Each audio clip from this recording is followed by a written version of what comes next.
Annabi Nuhu alaihi salam ya ga wata mata tana kuka, sai ya tambaye ta, me yasa kike kuka? Sai ta ce, wayyo ni, ina kuka ne saboda rasuwar ɗana alhalin yana saurayi a cikin ƙuruciyarsa. Sai Annabi Nuhu alaihi salam ya ce, shekaru nawa ɗan naki yayi kafin ya rasu? Sai ta ce, shekarunsa 300 ne kawai. Annabi Nuhu alaihi salam yana so ya rage wa matar raɗaɗin baƙin ciki, sai ya ce, to me zaki ce idan kin san cewa akwai wani al'umma da yawanci 'ya'yanta ba sa rayuwa fiye da shekaru 60? Sai ta yi mamaki ta ce, akwai waɗanda rayuwarsu ta tsaya kan shekaru 60 kawai? Sai Annabi Nuhu alaihi salam ya ce mata, sai ta ce, shin suna saba wa Allah duk da gajeruwar rayuwarsu? Sai Annabi Nuhu alaihi salam ya ce, yawancinsu suna saba masa.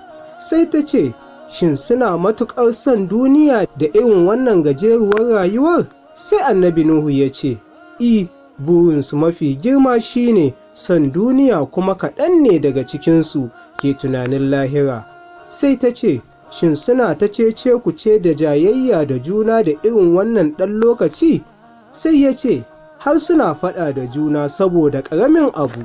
Sai ta ce, shin suna gina gidaje da wannan ƙanƙanin lokaci? Ya ce, a'a, suna gina manyan fadodi da za su iya tsayuwa shekaru da dama, amma su bar su tafi su mutu. Sai ta ce, wayyo ni, da ni ce daga cikinsu, da na zauna ƙarƙashin inuwa na tsawon rayuwata, ban gina gida ba sai a bakin kabarina, kuma da na kasance ina sujjada ga Allah har na mutu. Wannan saƙon faɗakarwa ne daga Al-Manasik Hausa TV.